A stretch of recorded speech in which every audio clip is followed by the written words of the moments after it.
मुझे पक्का भरोसा है कि लालू जी का अगर स्वास्थ्य ठीक है तो निश्चित रूप से जो इंडिया गठबंधन है बिहार में उनका खाता मोदी जी का नहीं खुलेगा, ये मुझे विश्वास है। आप जब आगे चल दीजिएगा तो मुझे आपकी ताकत का अंदाजा है, उसमें मोदी जी को कोई जगह नहीं मिलेगी। नमस्कार, मेरा नाम प्रेम है और आप लाइव स्ट्रीम देख रहे हैं। बिहार के प्रथम मुख्यमंत्री श्री कृष्ण सिंह का आज कांग्रेस प्रदेश कार्यालय में जयंती समारोह मनाया गया, जिसमें जो आरजेडी के राष्ट्रीय अध्यक्ष हैं लालू प्रसाद यादव वो भी पहुंचे थे। देखिए, लालू प्रसाद यादव के सामने अखिलेश सिंह किस तरीके से बीजेपी को सुना रहे हैं, तमाम जो विपक्ष के लोग हैं उनको सुना रहे हैं, और बिहार को लेकर देखिए किस तरीके से बातें कर रहे हैं कि 40 में 40 सीट हम लोग जीतेंगे, भाजपा का खाता भी नहीं खुलेगा। क्या कुछ करे अखिलेश प्रसाद सिंह, ठीक देखिए आप इस वीडियो में। मैं पति पत्नी के अलावा केवल 2 लोग, स्वर्गीय राधानंदन झा जी और स्वर्गीय एलपी शाही जी, यही 2 आदमी श्री बाबू के जयंती समारोह में आते हैं और तुम्हारे बिरादरी का लोग श्री बाबू का बखान जरूर करता है, लेकिन जयंती में भी उनको याद नहीं करता। और उस दिन से इनके कहने से मैंने श्री बाबू का जयंती समारोह मनाना प्रारंभ किया। गांव-गांव जाके, हर जिले में जाके न्योता देता हूं और समारोह पूर्वक, उत्सव पूर्वक हम लोग अपने महान पुरखे का जयंती समारोह आयोजित करने का काम करते रहे। इस बार जब इनका स्वास्थ्य थोड़ा ठीक था तो मैंने आग्रह किया कि आप ही ने शुरू कराया था और शुरू में हर बार आप आते थे। तो इन्होंने पूछा कि किसको और बुलाए हो हम, कि हमको किसी को बुलाने की जरूरत नहीं है, आप आ जाइए, हम लोग फिर से श्री बाबू को मिलजुल के याद करेंगे, उनके व्यक्तित्व कृतित्व को फिर से हम लोग जगाने का काम करेंगे। इस अवसर पर आप उम्मीद करते होंगे कि हम श्री बाबू के व्यक्तित्व और कृतित्व के बारे में कुछ कहें। मैं जब बड़ा हुआ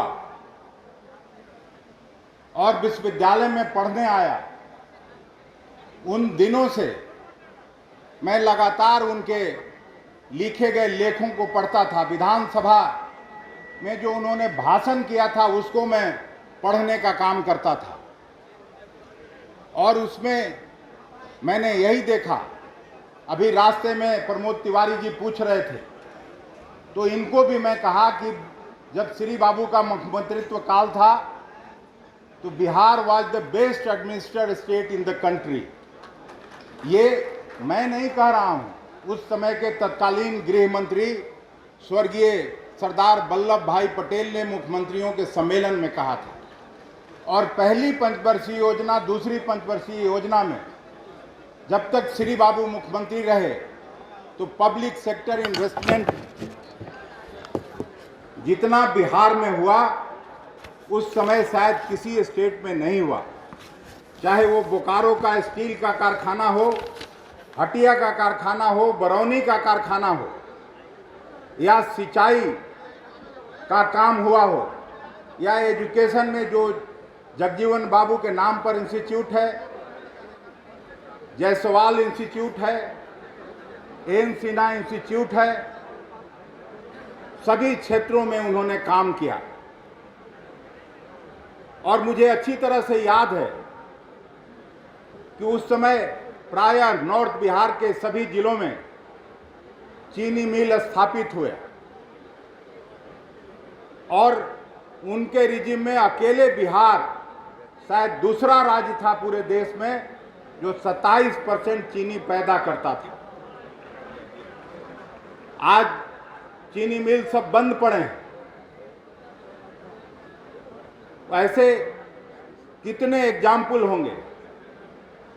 हम सभी आज सामाजिक न्याय की गुहार लगाते हैं, लेकिन श्री बाबू के हुकूमत में जब उस समय के तत्कालीन चीफ सेक्रेटरी और डीजी साहब ने हाथ खड़ा कर दिया, जब वो चाहते थे कि देवघर के मंदिर में दलितों का भी प्रवेश हो, और वहां के पंडा लोग जब उनको जाने नहीं देते थे, उस समय उन्होंने अपने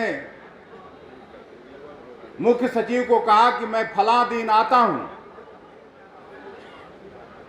और उस दिन मैं खुद प्रवेश कराऊंगा, मैं देखता हूं कि ये पंडा लोगों का क्या तांडव है।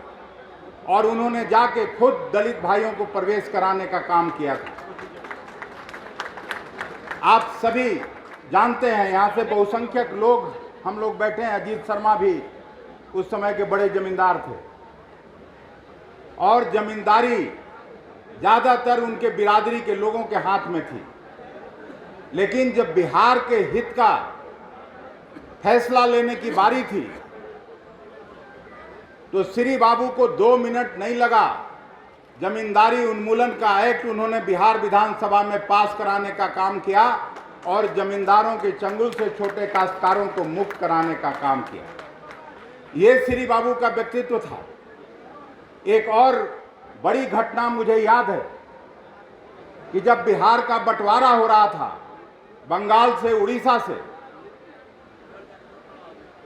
उस समय बंगाल के जो बीसी राय साहब चीफ मिनिस्टर थे, उन्हीं के कद के या उनसे बड़े नेता थे, और नेहरू जी के प्रधानमंत्रित्व काल में नेहरू जी के सामने जब यही किशनगंज और चाईबासा को बंगाल लेने की जिद कर रहा था, उन्होंने सीमा आयोग के सामने कहा कि नेहरू जी, जनता कोई शतरंज की गोटी नहीं कि आप इधर से उधर करिएगा और बिहार का लोग मान जाएगा। और अंत में सीमा आयोग को उनकी बात माननी पड़ी, और आज किशनगंज और चाईबासा अब तो चला गया झारखंड में, लेकिन उस समय बिहार का हिस्सा बना। तो ऐसा विजन था श्री बाबू में, ऐसी शक्ति थी उनमें कि पूरे बिहार के सब लोगों को लेके और एक साथ चलते थे। कभी भी जहां कहीं भी उनके हुकूमत में सांप्रदायिक उन्माद उन्होंने नहीं होने दिया, और सांप्रदायिकता के खिलाफ हमेशा हर भाषण में, मैंने कम से कम 10 भाषण उनका पढ़ा है, विधानसभा और विधानसभा के बाहर।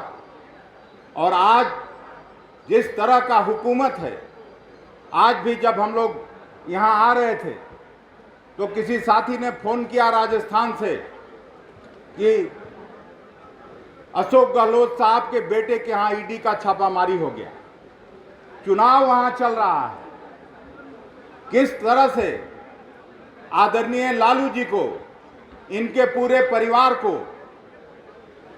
प्रताड़ित करने का काम हुआ, क्योंकि ये उनके सांप्रदायिक एजेंडा को बिहार में लागू नहीं होने देना चाहते थे। और मुझे पक्का भरोसा है कि लालू जी का अगर स्वास्थ्य ठीक है तो निश्चित रूप से जो इंडिया गठबंधन है, बिहार में उनका खाता मोदी जी का नहीं खुलेगा, ये मुझे विश्वास है, मैं जानता हूं। और नहीं, अभी जिंदाबाद तो, अरे हम इतना भाषण थोड़े देते हैं, भाषण भुला जाएंगे यार। हम अंत में आदरणीय लालू जी का और आदरणीय प्रमोद तिवारी जी का, अजय कपूर साहब का हृदय से आभार प्रकट करते हैं कि आप श्री बाबू के 136वीं जयंती समारोह में आए।